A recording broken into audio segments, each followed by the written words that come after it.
Hey guys, this is Pete from DIYMAN.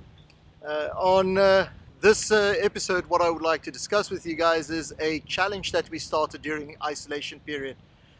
During the isolation period, everybody was sort of like grasping to find something significant to be a part of.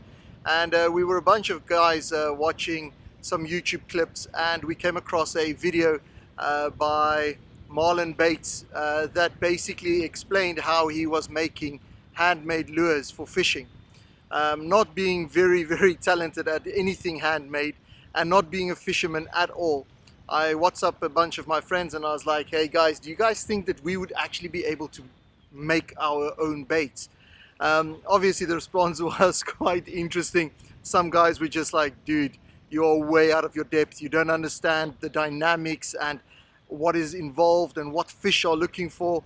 And a few of my friends were like, yeah man, let's give it a try. And that is exactly how it started. So isolation lures started with about 5 guys saying, let's give it a go, let's see what happens. And what I did is, on the third lure, I basically went and I did a step-by-step video of every single thing that I did. And it was just to sort of like document the whole process. And the interesting thing is, when I started putting all of these videos together, it ended up being something ridiculous, like 45 minutes. And I said, no way, this can't be. This isn't possible to share with people in one go, especially on YouTube. So what I did is I broke it up into 3 parts, and this is going to be the first one. In this first video, what I'm going to show you guys is how I designed the lure, what my thought process was, and drawing it out. I also figured out how I'm going to put the wire on the inside, because apparently if you want to go fishing in the ocean, it is quite an important thing to have a through wire in your lures, as you don't want anything to be able to be ripped out. And last but not least, I shaped the lure in part 1. So hang around in this video to check it out, how I did each and every part of that.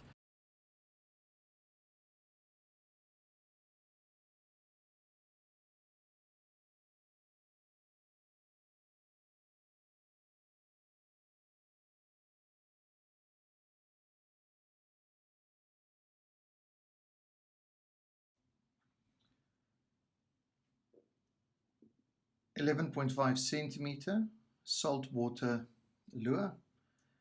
We will place a lip for a shallow diver round about this angle over here for a nice shallow diving saltwater lure.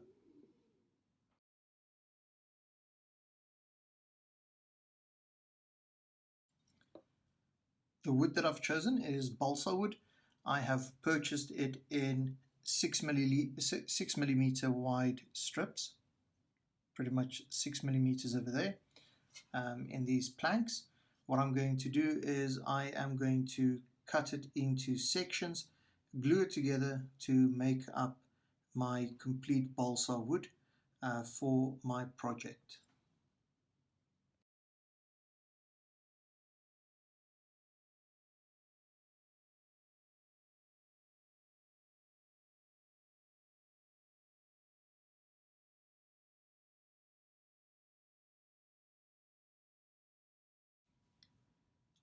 Next up, I am going to transfer the stencil onto each piece of wood.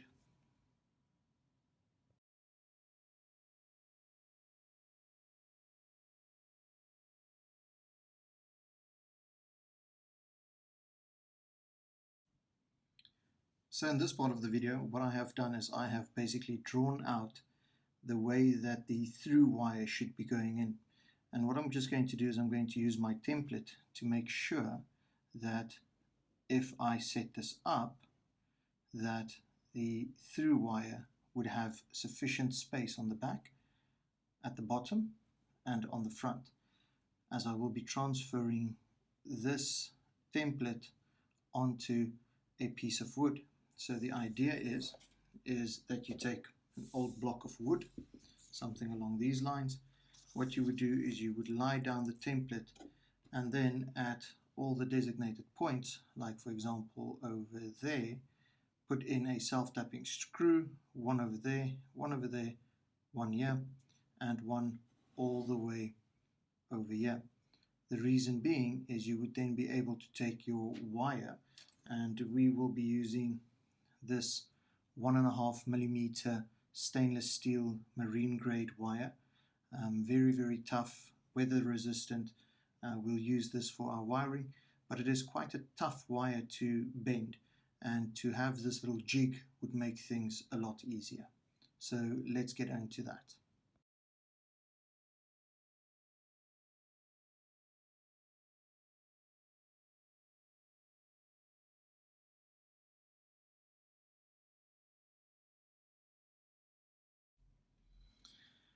So basically what is going to happen is I have placed the inside wire jig onto this piece of wood. I've placed my self-tapping screws at specific points, and all I'm now going to do is wrap the wire around each one of these and back onto the other side.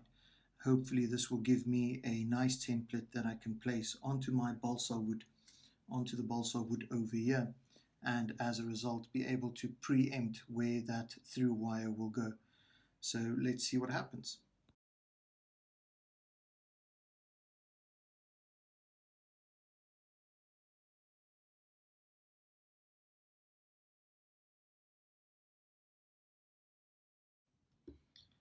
Hey guys, this looks a lot easier than it actually is. What I will now be doing is I will be unscrewing the self-tapping screws, taking out the template and taking out the wire, and then just readjusting small little parts. You can see, for example, over there that the bend on these two sides is not 100%. I will tweak it a little bit on the template so that it fits well and trim the edges.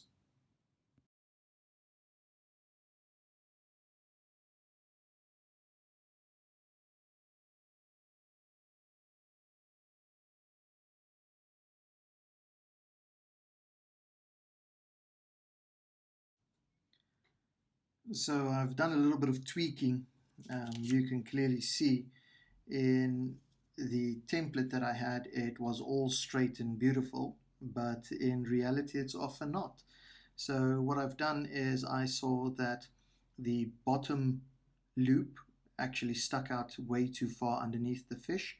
So what I did is I bent it up, little curls at the top over there, and I was able to open up the loop slightly to make sure that the front and the back hook loops are actually extended enough, and now you can clearly see how it has worked out. So the next thing that I would do is I would actually try to embed this wire into the balsa wood. So the next idea is to basically take my box cutter, cut out the shapes. I have decided instead of using three 6 millimeter balsa wood parts, I'm going to create a flat-sided bait, and as a result I'm only going to use the two cutouts and stick them together. The idea is going to now be to cut these shapes out and make sure that the wire fits neatly and snugly between the two. So let's get on to that. In this case, what I'll do is I'll start with crude and rough cuts, basically cutting off major sections and cutting through the middle, cutting out sort of like large unused spaces. And then what I'll do is I will work my way towards the edge of the diagram and hopefully get it quite clear.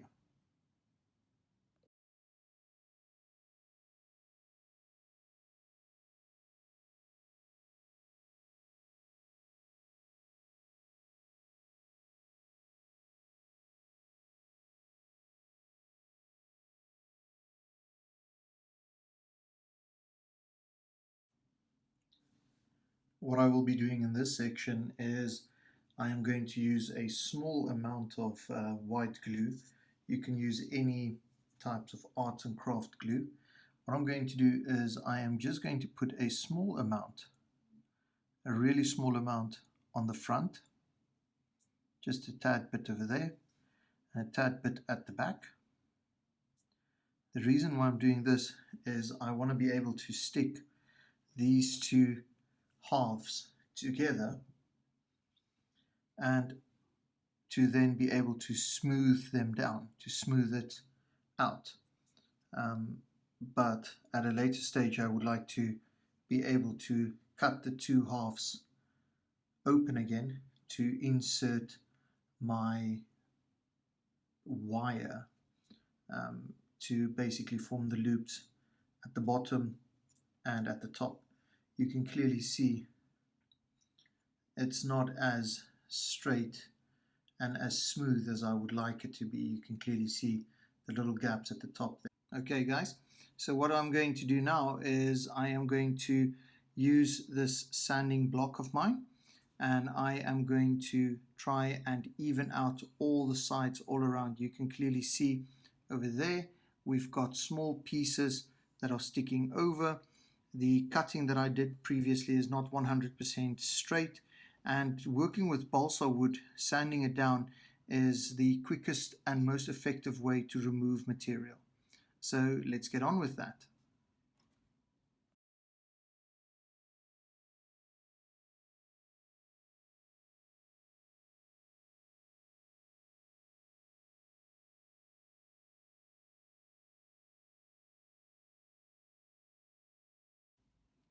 There we go, a quick sanding session, and you can clearly see that even though the black line that you're seeing there, that is from the original tracing, but all the unlevel zones have been cancelled completely, and we've got a nice and smooth surface area there. So none of the sort of like indents that were there earlier, everything is nice and smoothed out, and that is exactly what we were going for. This is one of the nice things about working with the balsa wood, is with your balsa, the moment you work with it, it's so easy to shape it using something as simple as some sanding paper. In this specific case, I'm using 150 grit to just get the shape. For the next step, what I'm going to do is I'm going to take a black pen. I have found that when I work with pencil on the balsa wood, the lines are not as clear. And what I'm going to do now is very simple. Just create a little bit of a ridge line on which we can then start to carve the top curvature of the bait. So basically what I'm going to do, I'll start here at the nose. I don't want to make it too much. I want to have a nice body part, still a nice flat body part to it.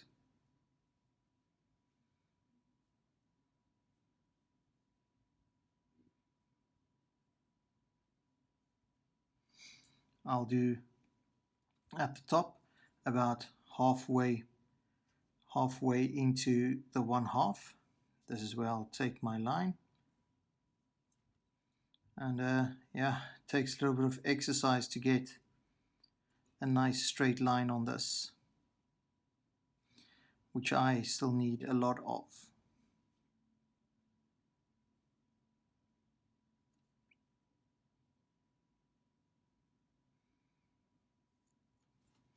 So that's pretty much what we'll do on this side. That's the part that I will take out, and by taking out that part, you'll create that smooth curved surface. I'll duplicate the same on the other side, and then I will start with the carving knife and then get that sorted.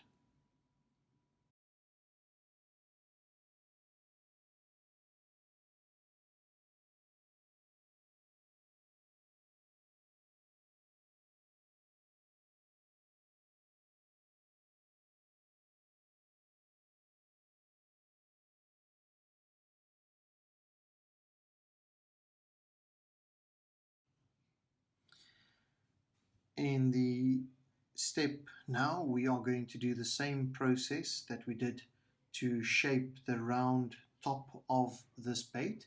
You can clearly see the top is now shaped a lot more roundly, but still the bottom is nice and flat. So what we are going to do, same process, draw our little line out on the side and in the bottom of the bait, and then we will just shape it to round the bottom as well. So here we go.